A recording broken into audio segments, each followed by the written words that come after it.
പ്രിയപ്പെട്ടവരെ, 2025-26 വർഷത്തെ ബജറ്റ്, സംസ്ഥാന ബജറ്റ് ധനമന്ത്രി KN ബാലഗോപാലൻ ഫെബ്രുവരി 7 നിയമസഭയിൽ അവതരിപ്പിക്കുകയുണ്ടായി. ഇടതുപക്ഷമാണ് കേരളം ഭരിക്കുന്നത്. സോഷ്യലിസ്റ്റ് ആശയങ്ങളുള്ള, ഇടത് ആശയങ്ങളുള്ള പാർട്ടിയൊക്കെയാണ്.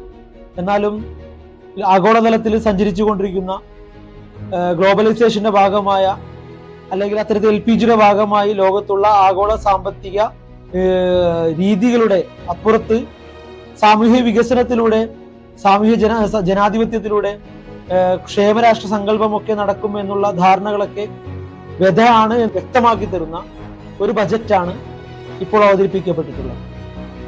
ഈ ബജറ്റില് പൊതുജനങ്ങൾക്ക്, അതായത് ക്ഷേമ സങ്കല്പങ്ങൾക്കും ക്ഷേമരാഷ്ട്ര സങ്കല്പങ്ങൾക്കും സാമൂഹ്യ വികസനത്തിന് ഊന്നൽ നൽകുന്ന ക്ഷേമ പെൻഷനുകൾ ഉണ്ടായിരുന്നെങ്കിൽ പോലും ആ പെൻഷനുകൾക്ക് കാര്യമായ പ്രസക്തി അല്ലെങ്കിൽ കാര്യമായ വർധനവൊന്നും ഇപ്രാവശ്യം നൽകിയിട്ടില്ല.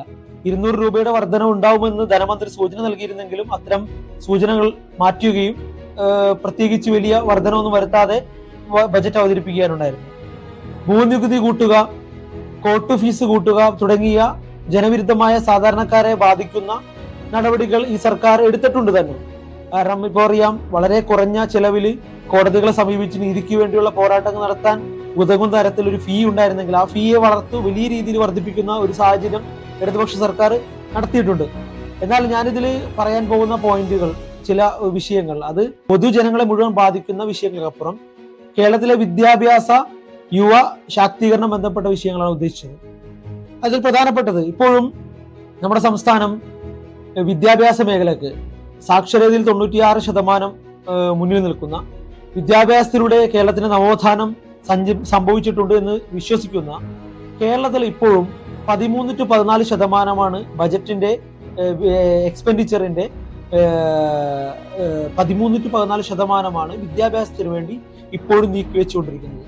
എന്നാൽ ഡൽഹി പോലെ, ബീഹാർ പോലുള്ള പല സംസ്ഥാനങ്ങളും അവരുടെ ബജറ്റിന്റെ 22 മുതൽ 24% വരെ വിദ്യാഭ്യാസത്തിന് വേണ്ടി നീക്കിവെക്കുന്ന സാഹചര്യങ്ങളൊക്കെ കേരളത്തിൽ പക്ഷെ ഒരുപക്ഷെ ഇന്ത്യയിൽ നിന്ന് വ്യത്യസ്തമായി സഞ്ചരിക്കുന്നു എന്ന് പറയുന്ന, വിദ്യാഭ്യാസത്തിൽ ഏറെ മുന്നേറിക്കൊണ്ടിരിക്കുന്നു എന്ന് പറയുന്ന നമ്മൾ ഇപ്പോഴും 13-14% മാത്രമാണ് വിദ്യാഭ്യാസ മേഖലയ്ക്ക് വേണ്ടി ചെലവഴിച്ചുകൊണ്ടിരിക്കുന്നത്. അതിൽ തന്നെ യൂണിവേഴ്സിറ്റികളുടെയും കോളേജുകളുടെയും സമഗ്രമായ ഒരു ഡെവലപ്മെന്റിന് വേണ്ടിയുള്ള ഫണ്ട് ഇതിൽ വകയിരുത്തിയിട്ടില്ല എന്നുള്ള വിദഗ്ധരുടെ തന്നെ വിശകലനങ്ങൾ ഇപ്രാവശ്യത്തെ ബജറ്റ് ബന്ധപ്പെട്ട് വന്നുകൊണ്ടിരിക്കുന്നു.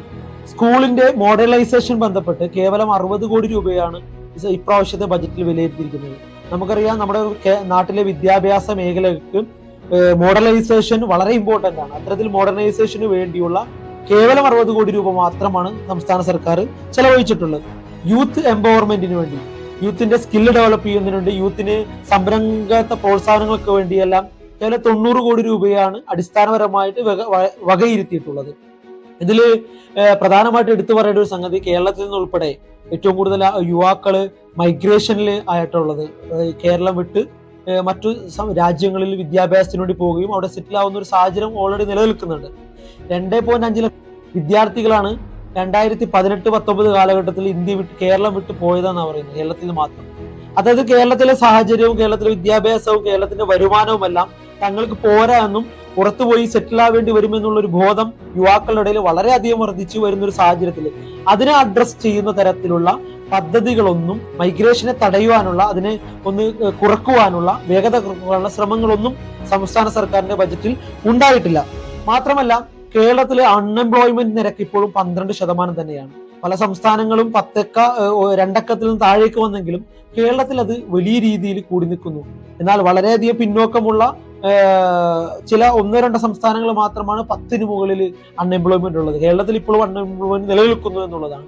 എന്നാൽ കേരളത്തിൽ അൺഎംപ്ലോയ്മെന്റിന്റെ ഒരു സ്വഭാവം എന്താണെന്ന് വെച്ചാൽ, അൺഎംപ്ലോയ്മെന്റ് എന്നതിനപ്പുറം സഫീഷ്യന്റ് ആയ വരുമാനം ലഭിക്കുന്ന, വേതനം ലഭിക്കുന്ന തൊഴിലുകളില്ല എന്നുള്ളതാണ് കേരളത്തിന്റെ പ്രശ്നം. അതിന്റെ ഒരു അടിസ്ഥാന പ്രശ്നം എന്ന് പറയുന്നത് സ്കില്ലും വർക്ക് ഫോഴ്സും തമ്മിലുള്ള ഇംബാലൻസ് ആണ്.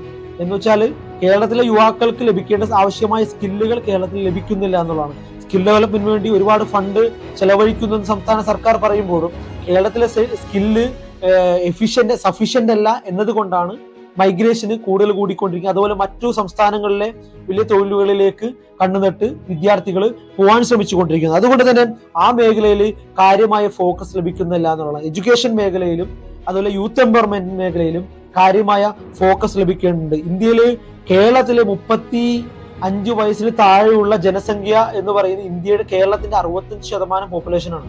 3.5 കോടി ജനങ്ങളുടെ കേരളത്തിന്റെ 65% പോപ്പുലേഷൻ എന്ന് പറയുന്നത് 35 വയസ്സിനും താഴെയുള്ളവരാണ്. അത്തരത്തിലുള്ള വലിയ ശതമാനത്തിന് വേണ്ടി കേരളത്തിന്റെ ബജറ്റിൽ കാര്യമായ വിഹിതം മാറ്റിയിരിക്കൽ നടക്കുന്നില്ല എന്നുള്ള സീരിയസ് ആയ ആലോചന കൂടി ഈ ബജറ്റ് ബന്ധപ്പെട്ട് ഉണ്ടാവേണ്ടതുണ്ട്.